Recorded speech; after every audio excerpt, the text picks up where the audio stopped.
The Maple Leafs make some line changes to their top six ahead of tonight's Leafs Panthers matchup. Will it get Mitch Marner going offensively?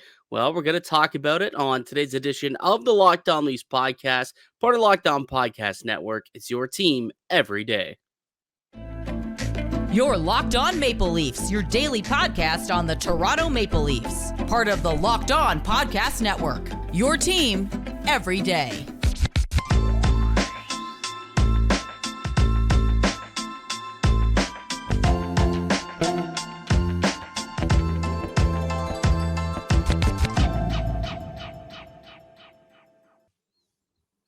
Hello and welcome into the Locked On Leafs podcast. I'm Mike DiStefano, host of the show, along with my co-host Dave Morassutti. We are a daily Maple Leaf-centric podcast. You can find us wherever you get your pods from, or also you can subscribe to us on YouTube. That would be greatly appreciated. We got new content coming out to you each and every weekday, Monday through Friday. Today's show is brought to you by Sleeper. Download the Sleeper app and use the promo code LOCKEDONNHL to get up to a $100 match on your first deposit.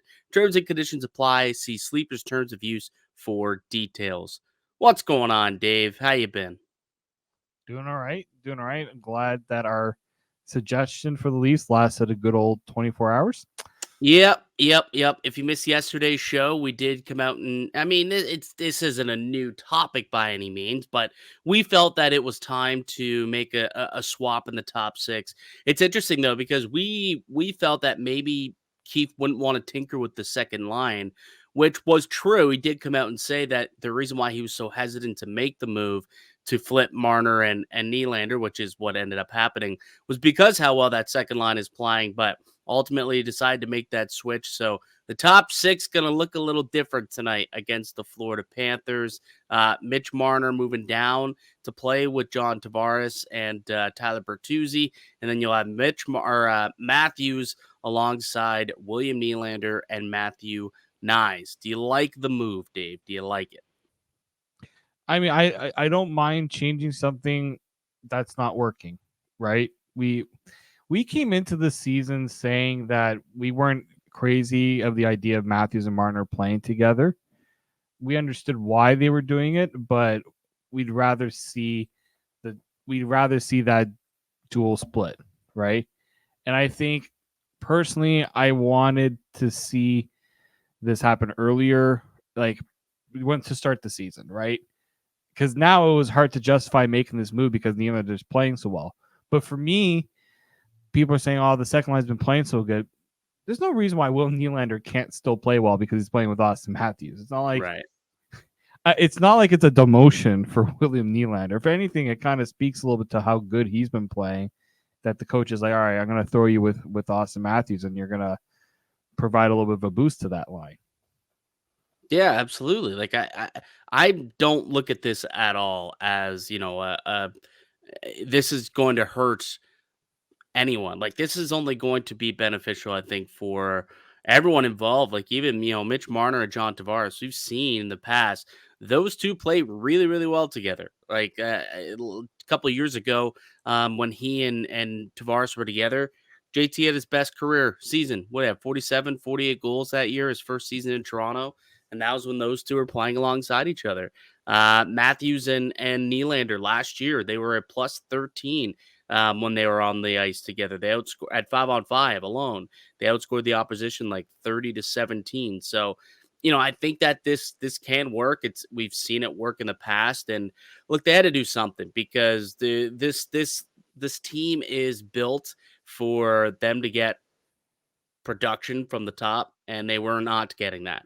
And there's a reason why they were basically a 500 team through the first 20 games of the season, and it's because, Mitch Marner, there was games there where he was picking up points, in stretches. He had those back-to-back games where he had 8 points, but ultimately he's been a shell of himself. Even he said it after the Pittsburgh game. He hasn't been playing at his best. And we all know it and we all see it. So you got to do something to get that guy going. And if that means kind of flipping him with John Tavares or flipping him with Nylander to get playing with Tavares, here's the other thing that I think that helps with Mitch too.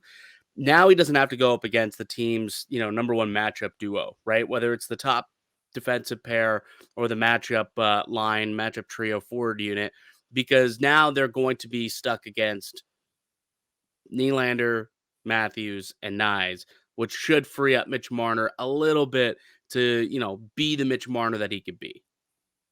Yeah, exactly. Right. The little bit of the spotlight right now, the spotlight is like really bright on Mitch Marner. He admits he's not playing well. He needs maybe to just bring a better attitude on the ice. Almost pretty much what he said after practice today. So you know what? Yeah, it's not the worst thing to be on the second line, right? Like there's a lot of teams that move their top players off the top line. I Happens all mean, this is like a 1A, 1B too, though, right? Like that's the other thing that we do need to like consider, I guess. Like it's not as though this second line isn't going to end up with 20 minutes a night. No, it's not, right? Like both if you look at the last game against Pittsburgh, Nylander played 26 minutes, Marner, Matthews were like the 23 range. Like it's not like Matthews and Marner are all of a sudden now Marner's not going to play like 18 minutes or 16 minutes. We know that Sheldon Keefe is still going to get him out there quite a bit, right? His ice time isn't going to change. And in a lot of ways, he's probably going to get more favorable matchups, as you mentioned, right? Because of the way, he likes to deploy Tavares and Bertuzzi, he's probably going to put them in more offensive situations. So that's only going to benefit Mitch Marner more. It's like, I think this actually helps. If you're Mitch Marner, you're kind of, you like to play with Auston Matthews, but you should be happy that the coach is like, you know what, we need to get you going.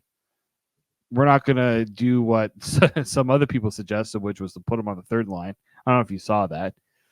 That's outrageous. That is an outrageous comment. Yeah. Like, it's not like it's just one guy flipping from the other. It's not like a huge. That's why I said I wouldn't have been surprised if Sheldon Keefe eventually did it. I'm just a little surprised it happened like this quickly, just because it hasn't really gone the legs until Saturday night. Yeah, but we're 20 games in, and there hasn't really been a stretch. Like there's been a game or two where we've been like, okay, there's the Marner Matthews duo coming to light, but there's been way too many games where you afterwards we're getting on here and we're like, man, those guys were invisible tonight. Like that shouldn't be the case ever. Like there should be one or two games where they are invisible as opposed to one or two games where they dominate. And I think that's the problem. They're just, for whatever reason, they're just not playing well this season. And I couldn't really put my finger on it as to why. But it's just not working. They're a negative one when they're on the ice together at 5-on-5. It's just they're fishing pucks out of their net and they're not scoring nearly as much. I think Sheldon Keefe even said, for whatever reason, like offense is dying on their sticks. Like this doesn't happen. These are two of the best offensively driven players in the NHL. To be very like one and done often in the offensive end is not what makes this team and this duo drive. Like what allowed them to have so much success over the last couple of years is that they weren't one and done. They were, applying tremendous pressure, waves of pressure with like 2, 3, 4 shots in any given shift. And then eventually they would wear down their opponent to the point where they, put in the back of the net. Not quite happening this year. So, the change was definitely, I think, welcomed. And certainly I believe this is most beneficial to Mitch Marner more than anyone else. But we'll see what happens. It's a tough matchup tonight against the Florida Panthers. It's a team that beat them earlier this year, so they're going to give them a bit of a different look, and we'll see what comes of it. Hopefully, we can have a bit of a point night. I believe it's going to be Stolarz in net, so no Bobrovsky. So should be an opportunity for this team to maybe get it going offensively, and hopefully that's swap of Nylander and Marner definitely gets things going. Looks like everything else is pretty much the same. I think Ryan Reeves might slot back into the lineup here tonight. So no 11-7. That's not expected, at least based on what we saw happen in practice on Monday. But we did get to hear from the general manager, which doesn't happen very often midseason, usually only when there's, updates to some major situations. So there was a bit of a John Klingberg update. So why don't we regroup? We'll come back and we'll get into what Brad Treliving had to say about Klingberg and the injury that he has sustained here that's caused him to be out and placed on LTIR. But before we get into all that, Dave, I want to tell you guys about one of today's show sponsors, and it's our good friends over at Sleeper. A new NHL season brings all sorts of possibilities.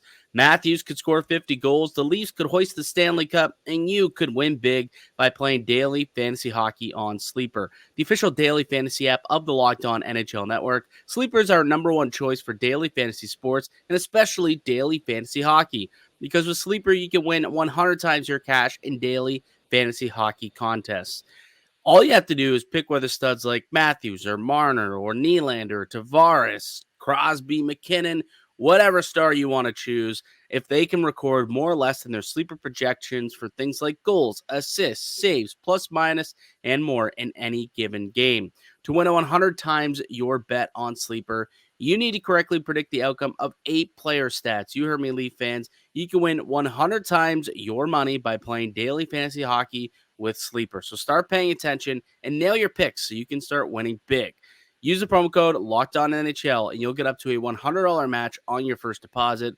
Terms and conditions apply. That's code LOCKEDONNHL. See Sleeper's terms and views for details and locational availability. Welcome back into the Locked On Leafs podcast. It's Mike DiStefano and Dave Morassutti. Leafs, it's a Leafs game day. They've got the Florida Panthers coming to town. We'll break that down in just a couple of moments here. But first, let's get into what Brad Treliving had to say. Like I said, it's not too often we hear from the general manager in the middle of the season unless there's a big trade that goes down or a big update of some sort or the deadline. We always hear from them, but it's not too often. So it was kind of perked my ears when I saw Brad Treliving was going to speak with the media on Monday afternoon after practice. What did you make of Treliving's impromptu press conference, I suppose? Yeah, I mean, Brad Treliving wasn't going to throw out any like major sort of things in these press conferences. I think it's just good to save face in a lot of ways. I mean, mostly talking about Klingberg, that was the one that got the most attention. Basically confirming what the reports were. I think Dreger was the one that said that he got injured, like Klingberg got injured in Florida. Yeah.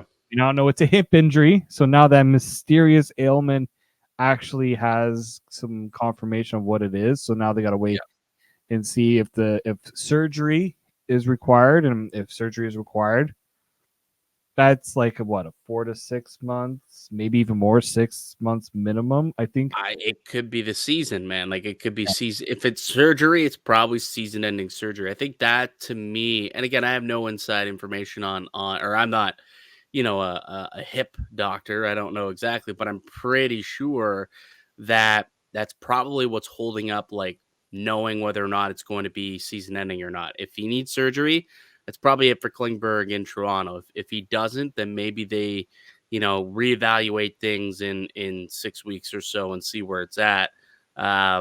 So he's currently seeing a specialist, and I guess they're going to get an opinion on whether or not surgery is needed. But if that is the case, yeah, I believe that would be, curtains for Klingberg in Toronto.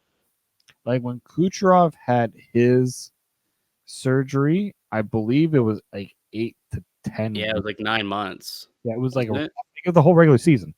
Yeah. So that's, I don't know. Now I'm trying to do math in my head. Like, it's like like 7 months ish. Yeah.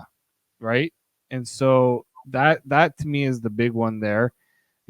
I know there was also a little bit of they did it so they wouldn't have to worry about his cap hit, so they can add in all that stuff. But like that's usually what it takes for an injury like that. Matt Murray dealing with a hip injury too. He's out pretty much the whole year.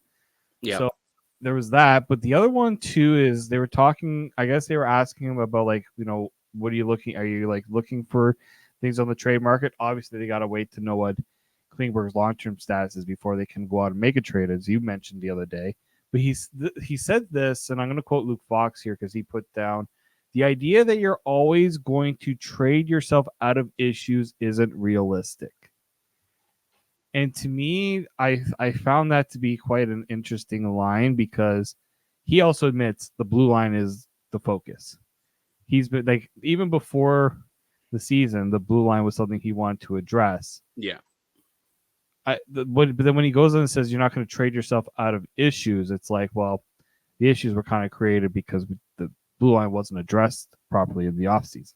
Yeah, there's no one on the Marlies that's going to come up and transform this blue line. They don't have a blue chip prospect who's blossoming down there that's going to come and make a difference here. Like this, they have to find an external solution to their blue line. Yeah, and I get what he is trying to say. You can't always trade your way out of problems, but you also need to find a way to solve the problems. And because, as you said, there's no internal solutions, put 2 and 2 together. Like teams that have defensemen, they're saying, oh, yeah, Toronto will pony up because they need to. The issue, too, is the Leafs don't exactly have a lot of draft capital to just throw out there, too. Yeah, there's not a lot of draft or prospects capital either, which is unfortunate. Like they're probably going to have to give up a decent amount of what they have. Maybe Minton could get traded twice in a week span or so. Because he did just get traded from was he traded from Portland to the Saskatoon Blades? Yeah, he's named captain, gets sent down. He's there for like 3 weeks, and then ends up getting traded. Poor Minton. But yeah, no, it's gonna be interesting to see how this all plays out. Ultimately, I think he knows he has to make a trade. I don't know if he's just saying that just to buy himself some time, because maybe nothing's close right now. So that could be the reason why he's saying that. But ultimately, he knows like this blue line as constructed cannot compete. It is not a competitive enough blue line. Like you've got Mark Giordano playing your top 4. The guy's 40 years old, man. Like that's just, it's not going to cut it. He shouldn't even be an everyday NHLer at this point, let alone playing top 4 minutes, playing 18 minutes a night, playing on the penalty kill. He's going to get run down again.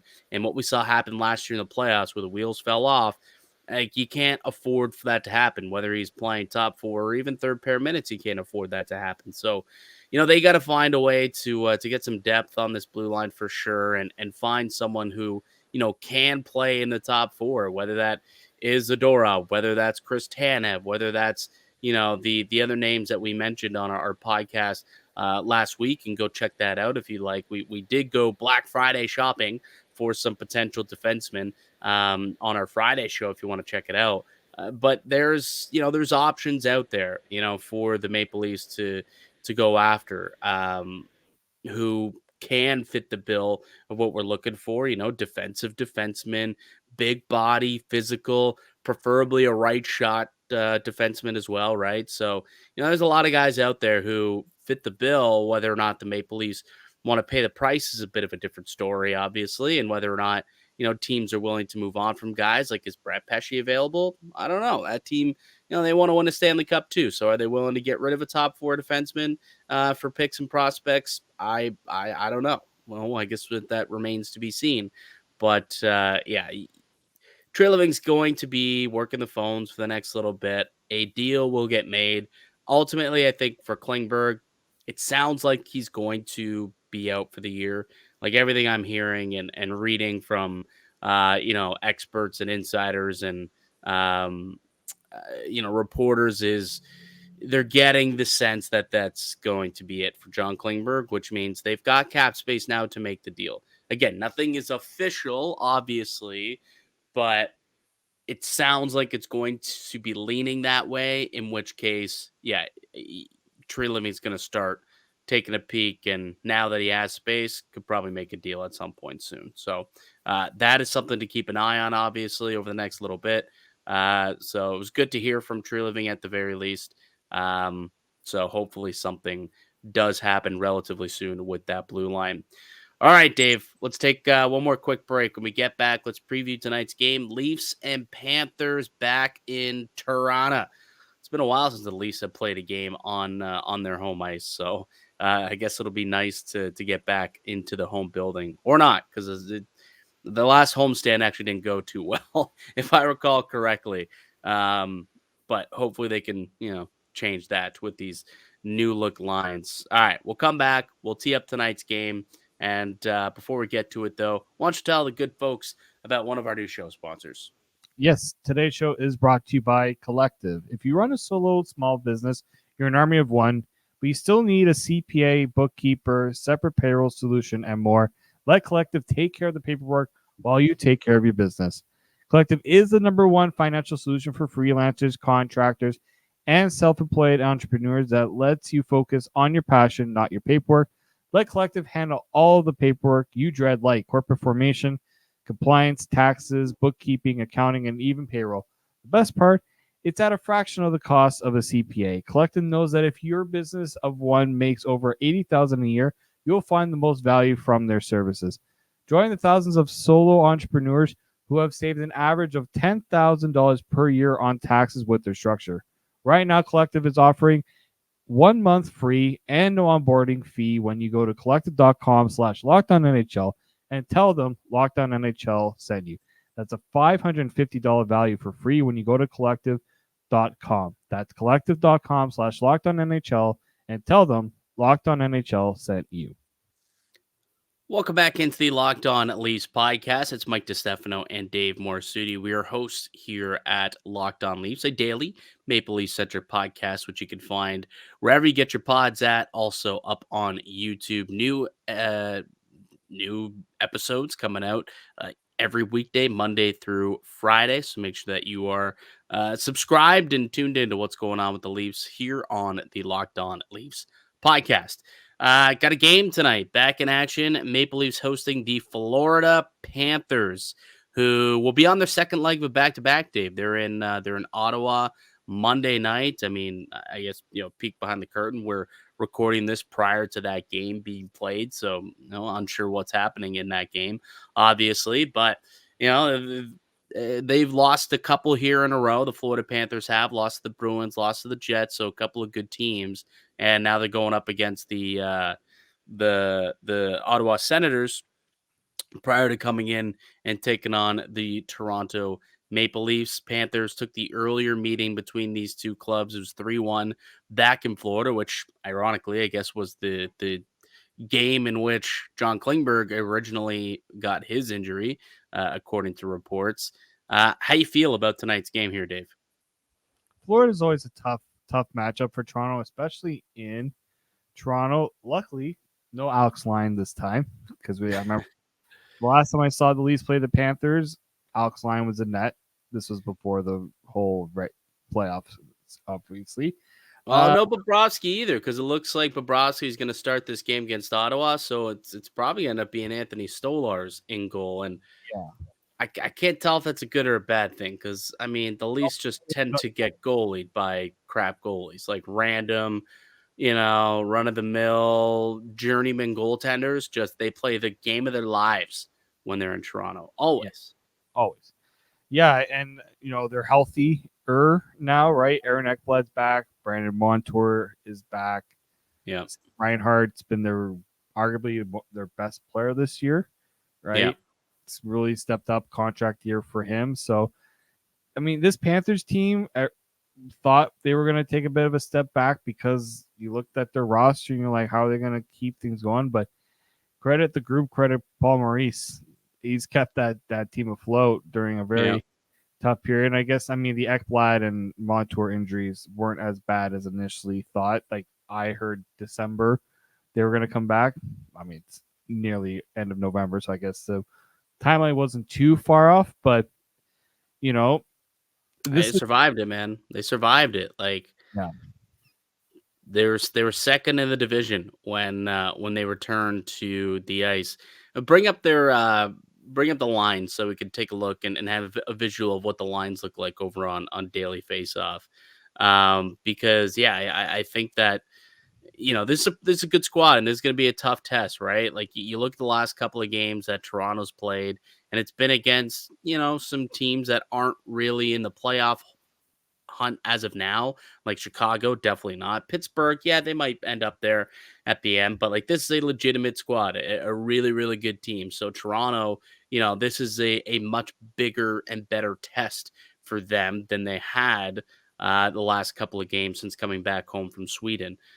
So we're taking a look at the lineup right now. So you look at the top six, Evan Rodriguez having a pretty good year alongside Sasha Barkov and Sam Reinhart, who is just having an outstanding season. He's got 13 goals, 25 points on the year. Like, he's having one heck of a season. He's going to be, someone to keep your eyes on tonight if you're the Maple Leafs. Yeah, I had him in one of my fantasy teams, and like that was a shrewd pickup on my behalf because I think we have him in the team that we managed. Yeah, the Locked On Leafs league that we managed together. Yeah, so they're like which we're in first place, by the way. Nice. Mike and I just run shop there. So like he's looked really good. And then like even like Matthew Tkachuk hasn't looked like last year was a really good year for him. And he's taking a step back a little bit this year.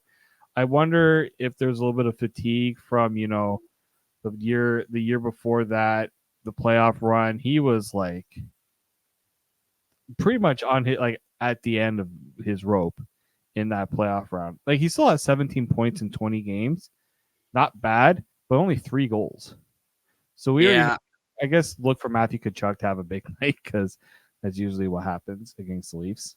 That could also happen. I mean, if they're in Ottawa tonight, the battle of the Tkachuks. I mean, that would be a good night for both those two to kind of rise up against one another, and potentially that's that's the spark that Matthew Tkachuk gets this year. I could see that being the case. I'm just taking a look. Let me take a peek at the numbers when it comes to Matthew Tkachuk, because I wouldn't be shocked if this guy. Yeah, okay. The goals aren't falling like they were a year ago, but they're still. I mean, yeah, he's putting up more shots per 60 than he did a year ago, and in terms of individual expected goals, he's slightly down, but he's got a shooting percentage of 3.5% at 5-on-5. No way. No, that's not staying put. Like he was 12% last year, 16% the year before. Like this guy's a roughly 12 to 13% shooter. So, based on where he should be, probably times that by 4. So 3 times 4 should probably have roughly 12 goals. Is about where he might, should be compared to the way that he's played and the shot totals that he's been able to put up. So yeah, it's a matter of time before Matthew Tkachuk wakes up. But the fact that this team is 12-7-1 and Tkachuk only has 3 goals, I mean, that is kind of worrisome if you're the Maple Leafs, because again, we expect for that guy to come through at some point, and that's just going to make them even better. The bottom 6, they've got Eetu Luostarinen, Anton Lundell, and Nick Cousins. Don't like that guy. Ryan Lomberg, Kevin Stenlund, and Jonah Gadjevich makes up the 4th line for the Panthers. Let's take a look at the D pairings that they've got deployed out in Florida. You've got Gus Forsling with the returning Aaron Ekblad, Nico Mikkola, big body defenseman, with Brandon Montour, and then the third pair, they've got Dmitry Kulikov and OEL, Oliver Ekman-Larsson, who I think has been actually a decent pickup for them. Like, OEL, when he was making big money out in Vancouver, okay, that didn't quite work, making $6 million and playing a top pair role, like that just didn't work. OEL making 2 sheets on your third pair, that's a pretty good pickup. That's one that maybe if you were willing to pay a little bit more, maybe OEL could have been a better solution than John Klingberg. Yeah, 5 goals on the season, 11 points in 20 games. He was playing well. Like he's averaging right now over 22 minutes a game, but I think when Montour and Ekblad were out, he was playing a lot more than that. Yeah, and I think that's why his numbers are 22 minutes a game. I suspect those to go down now that they're back, right? So they have. I mean, yeah, they have gone down since. Like they're in the the 17 to 18 minute range, which is crazy because he went from playing 28 minutes one night to playing like 18 minutes. Like it's just crazy. That's when you have depth and you can slot guys in properly like that. Like that's why you have success, right?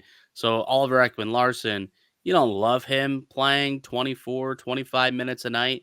But if you could get an Oliver Ekman-Larsson playing it the way that he's playing and getting a solid 16, 17 minutes out of him, which is exactly what he's played since Ekblad and Montour have returned the last 4 games, that's what you want. And that's why the Leafs were interested in him, right? Because lower in the lineup, he looks a little bit better than, a John Klingberg. So really, it's all OEL's fault that John Klingberg ended up in Toronto because he wasn't the first option. I will say this too, like Brandon Montour, the guy comes back from a serious injury. First night he comes back, he plays over 24 minutes. So expect to see a lot of that guy. All right, who's the one player on the opposition that you're locked into tonight? Matthew Tkachuk. It's got to be Matthew Tkachuk. Yeah, it's gonna be Tkachuk. He's gonna try to be a pain in the rear. I think him and Reinhardt, like those are the two guys you got to really keen on because Reinhardt's playing so well. Tkachuk knows he's not exactly producing at the level he wants to, but there's other things Matthew Tkachuk can do. Oh yeah. And you know that he's going to try to get on whether it's the first line or the second line, he's going to try to get under the skin. Now that Sam Bennett going up against Matthew Knies for the first time since the injury. Oh, right, because Bennett didn't play in the last game. Nope. That's right. So Bennett didn't play in the earlier October meeting. You think there's a bell to be answered there? I mean, there's only one guy that's supposed to go out and challenge for that bell, and that's apparently he's going to be in the lineup tonight, Mr. Ryan Reeves. So, I mean, this is kind of why you got him, right? Yeah, him or if let's say Bennett tries some stuff and Max Domi comes about it, I think Max would have a thing or two to say to Sam as well. It's so funny because like Bennett's a pretty strong guy.